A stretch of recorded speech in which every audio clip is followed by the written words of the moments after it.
سپاسگزاریم که سەرەتا لە بەرهەمهێنانی کۆبەرهەمەکەیەوە کە یەکێک بوو لە شاکارانی کە ڕێکخراوی خاڵ چاپی کرد. الحمد لله فاطر السماوات والأرض جاعل الملائكة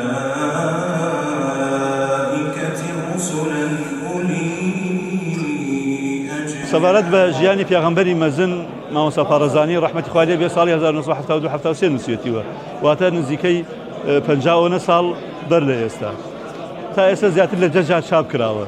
بەس جیاوازی ئەم چاپە لەگەڵ سەرجەم چاپەکانە ئەوەیە ئەم چاپە تحقیقێکی زۆر ورد کراوە، تەخریجی حەدیسەکانی کراوە، سەرچاوەکانی سەر لە نوێ هەموو دۆزراونەتەوە، ئەوەی کە پێویست بکات بۆی زیاد کراوە، ئەوەی کە لاواز بووە ئیشارەتی پێدراوە، هەڵەگریەکی جوان کراوە و چاپێکی زۆر ورد کراوە. بۆیە بەڕاستی ئەم چاپە تەواو جیاوازە و 2,000 نوسخەمان لێ چاپ کردووە.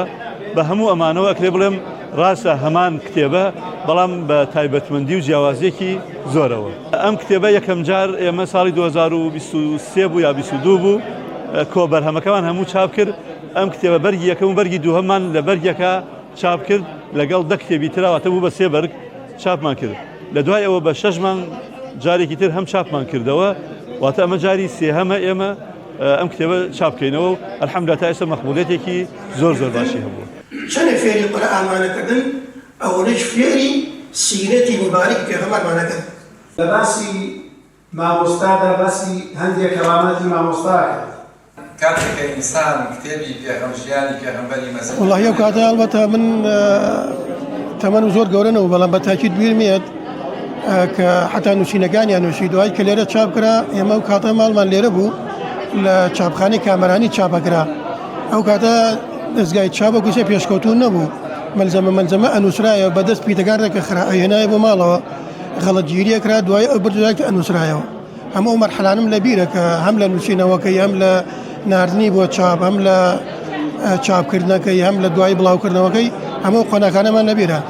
دیارە باوکو کاتێکی زۆری بەسەر ئەمەوە سەرف کردو، حتا لە بیرمە جارێکیان کە نەخۆشی دڵی هەبوو، ئەو کاتە دکتۆری دڵ لە بەغا هەبوو کە چوو بەغا دکتۆرەکە وتوی تۆ ئەم تامانە هی ئەم جیسمە نییە، تۆ ئیشی چییە؟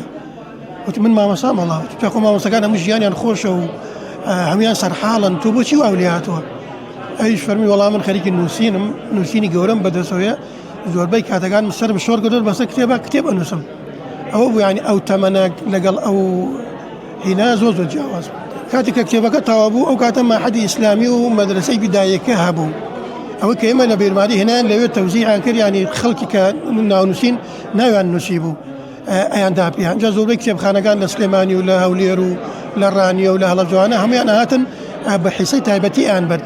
بەڵام بەداخەوە فترێکی کەمی پێچوو ئەحداسی ساڵی 74 قەزای کوردی هات، هەموو تێک توشتەکان حتا زۆربەی کتێبەکانی باسێکی فەوتا لەو بینەدا. بەڵام سواز بەخوا لەماکی زۆر کەمە کتێبەکە نەما. ئەمە سێم جار چاپەکرا، بەس دامەزراوەی خاڵ ئەمە سێم جاریان چاپێکی، ئەمە چاپی دامی کتێبەکەیە. چەند جار لێرە چاپ کراوە، چەند جار لە کوردستانی ڕۆژانە چاپ کراوە، برانی ڕێکخراوی خاڵ ئەمە سێم جاریانە چاپەکەن. سواز بەخوا مەقبوڵێتێکی زۆر باشی هەیە لەناو خەڵکا و ئەوەی تامەزوری ژیانی پێغەمبەر بێ ئەزانێ کە ئەوەی کە ئەوێ لەناو کتێبە دەستی کرد.